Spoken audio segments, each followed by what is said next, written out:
Welcome back to Heiner Builds Your Ride, together with the Troopy and with Luke today. So Luke's gonna go more into the detail on the inside later. Well, I'm gonna start with the front. So we've built this again together with the guys from Klarmann Solutions.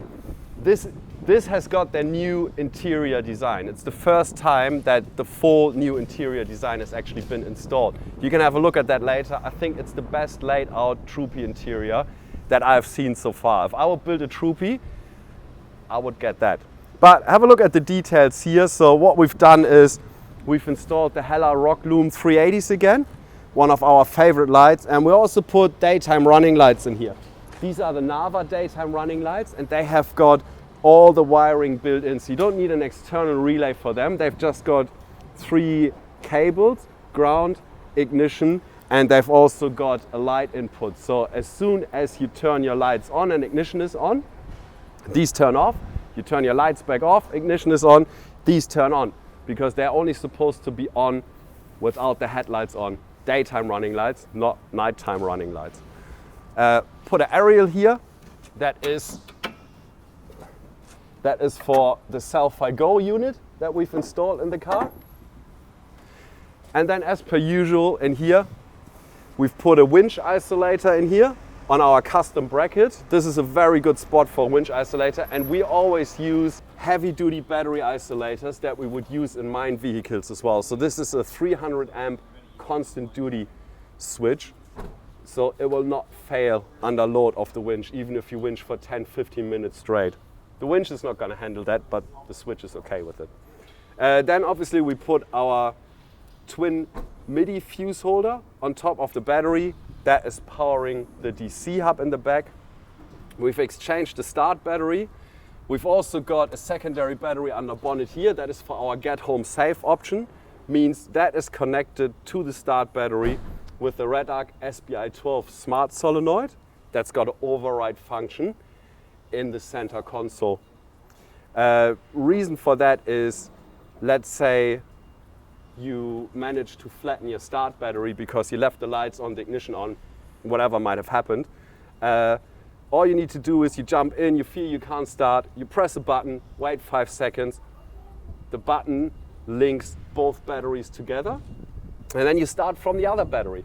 Or another reason we put that in, and that is the reason why we always put a latching switch in and not a momentary one, is let's say your alternator fails out bush because you've done some deep water crossings with a lot of mud in them and the brushes got stuck.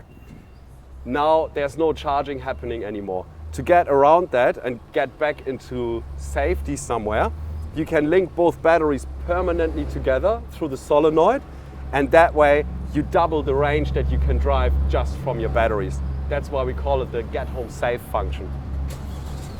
We got your standard travel body. So you cook your pies, you roast your wings, your chicken nuggets all in there while you're driving. Over this side we've got all your water outlets and your air outlets. That's connected to your twin ARB compressor, which is mounted nice tuckly behind that panel. Got the water system was also mounted just behind the fridge there. We got one water pump for fresh water, and then it's also got a outlet on the other side of that top box for your shower, so you can have nice warm showers with a 6-litre water heater mounted inside the box, but we can show you later when we move around to the front. And you can also access the tempering valve, the temperature adjustment valve, from here through the driver's door. Very handy, awesome layout from the Klarmann Solutions guys. And the main water tank is right in here. The fridge is here, the batteries are here, so all the weight is pretty much right behind the seats, and with that, in between the axles. And this is the best weight layout that has been built so far. Standard with the Troopy builds, we have this National Lunar light on the rear door. That's a great light. It's got 3 modes of light output, white light and an orange light. So it can help your night vision with the orange light, and then if you need some extra light, you can switch it to the white. Then we got the standard work lights. So we got one at the back, and then we got one on each corner of the front. As you can see, it's quite a hot day today, and I'm sweating in here.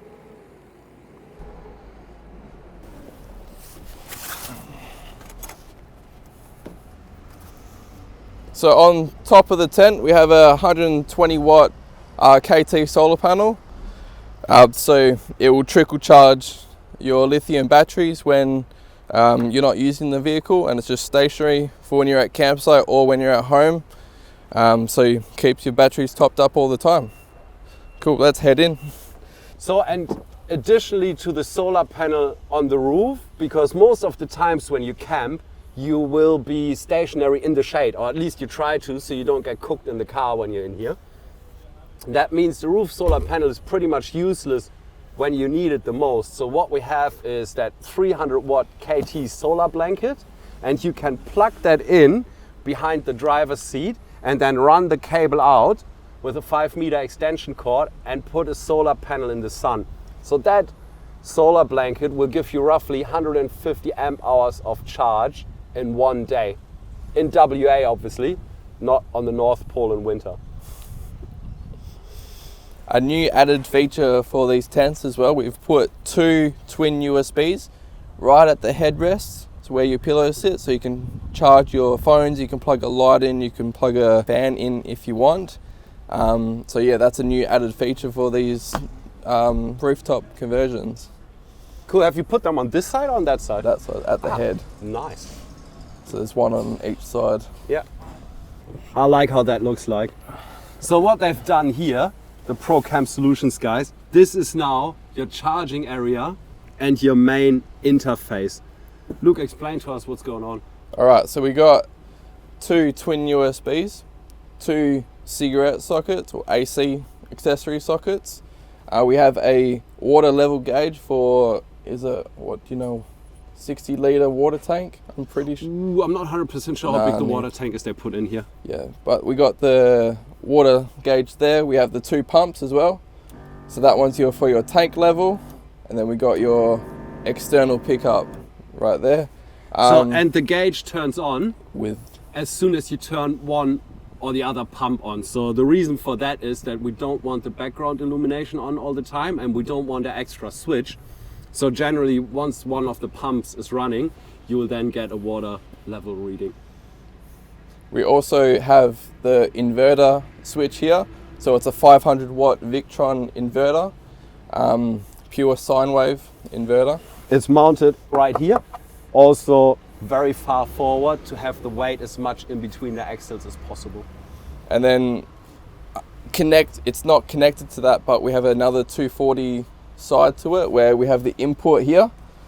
So you can plug that into 10 amp or a 15 amp input in your house, and then that will power the 2 GPOs at the front of the fridge there, and there's also 2 inside the box to power your AC charger, which is mounted just under here, so you can charge your batteries while you're plugged into your house. And that is all running through the Redarc Manager 30 with the Red Vision display. Luke, give us a bit of a close-up on that one and explain what you can see on the display.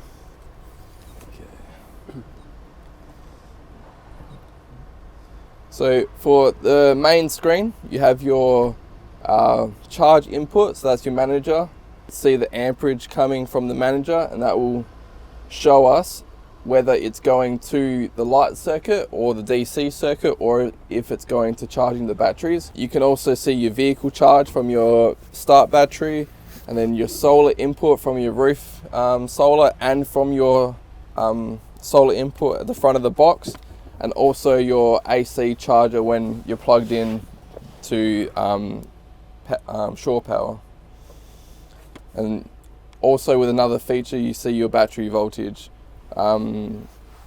Once you pick it up from us, you have to fully charge your batteries for that to show up, and then that will give you an accurate reading of how your batteries are handling and what percentage they are. Yeah, it's just the shunt has to, or the whole system, and there has to synchronize first. So when we first connect a system like a manager or smart shunt from Victron to a battery bank, the shunt does not know the charge level of the battery, so it needs a full charge to 100% to then synchronize and set its 100% point, and from there it will count backwards and forwards again.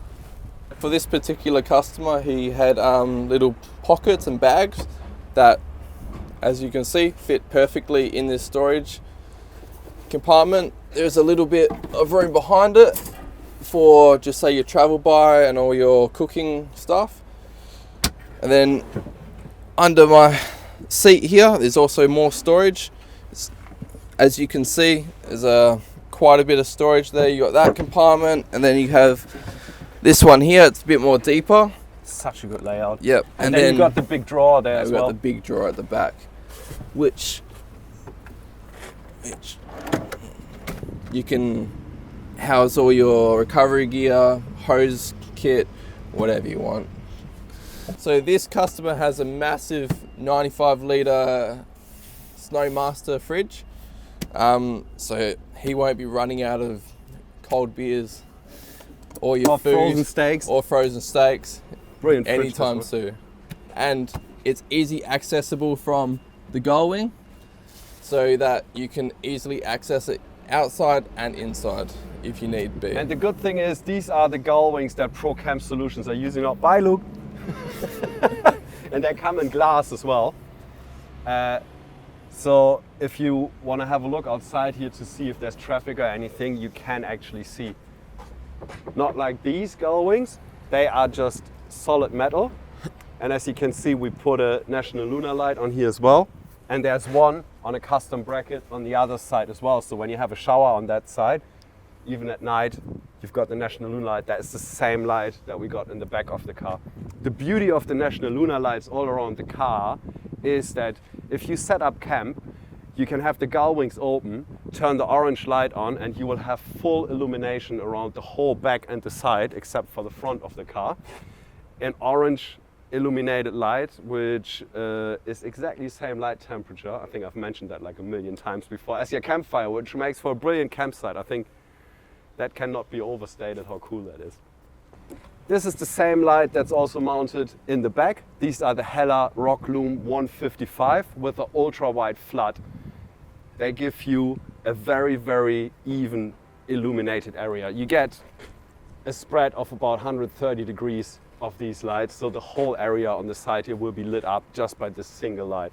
It's also very well placed, because if you arrive somewhere and you got no idea what's next to your car, you can turn the light on from the seating position. The driver and the passenger have both got access to that. Open the door, turn the light on, and you see if you're actually going to step into a big puddle or not when it's pitch black where you are. There's obviously one on the other side as well, on top of the driver's door. This is where the solar panel is mounted, and we bring the wiring with a 90-degree gland through the side of the roof. So this is outside of the tent area. It's on the side here, and then from there it goes through another gland inside the vehicle. So once the roof is down, there is no hole going into the tent area, except for the ones where we mounted the solar panel, and these get Sikaflex underneath, Sikaflex around the hole, then they get pop riveted through the hole, and then they get another layer of Sikaflex on top of the pop rivet again to make absolute sure that they're waterproof. So over here we've got a ram mount holder for the navigation system. You can just clip that in there like that. Very cool system. That way the passenger can use it, because you can swivel the top, or the driver can use it, and it's completely out of the way. It's plugged into constant power through USB here, and all you need to do to turn it on and off is just press a button on the top, and obviously it's all running from the lithium battery system. Oh wow. And then on this side we got the ARB twin compressor switch. So then once you reach camp, good thing about this is you can turn it on when the car is off, because it does run off the lithiums. We do have the driving light switches here for your Rock 380s. Can't really see it because obviously the sun. But yeah, that's a good feature with the OEM style switches. And then another standard we do on the Troopies is the twin USBs on the outside of the dash, one on each side. Yeah. And then that's just good for charging your phones, iPads. Yeah, and the beauty is this fits so perfectly. You'll see when I close the door, it stands out till here. And if I close the door, it does not hit it. It just fits perfectly in between. And when you got your phone holder here on the suction cap on the windscreen, all you need is a 30 centimeter long charge cable, and you don't have to deal with cables going from there over the dash in here. All you need to do is just plug it in here, and you can even slide your phone in here if you still got a small phone. If you got half a tablet, it's not going to work. Underneath the fridge, we've got our electric compartment. We've got two 150 amp hour Amptron lithium batteries in there with a 175 amp max discharge circuit. So that is a massive storage for what we've got in here. You will be able to be power independent for a few days, even without any charge from solar at all. Then we've got our RCD here for the external power input. And then we've got 240 volt plugs over here. So these are only turning on when you actually put external shore power in. And this is the protection device from it. Obviously, all of this stuff is always installed by a 240 volt electrician, and our customers are always getting an install certificate with it. That's very important if you do a 240 volt installation, that it's to the standard and you don't do it yourself. You need a license to do these things. Otherwise, somebody might lose their lives in a very unfortunate event. Then, very important, obviously, we got our Egon DC hub right behind the seat here, easily accessible. The whole system can be interfaced here. If you ever need to know anything, if a fuse is blown, what the charging system is doing, all that sort of stuff, all of that is accessible right through here. Like I said, you've got the twin GPO here, and then you got a main battery isolator. That's a lithium battery isolator right here behind the seats. This is genuinely everyone's front vehicle. That's it for this one. I think you've seen it all. The only thing we probably haven't done is turn the orange light on. Hold on a sec. There we go. The orange light works as well. That leaves only one thing for me to do. Our patch of approval. This one's now ready to drive anywhere. Thanks and see you for the next one.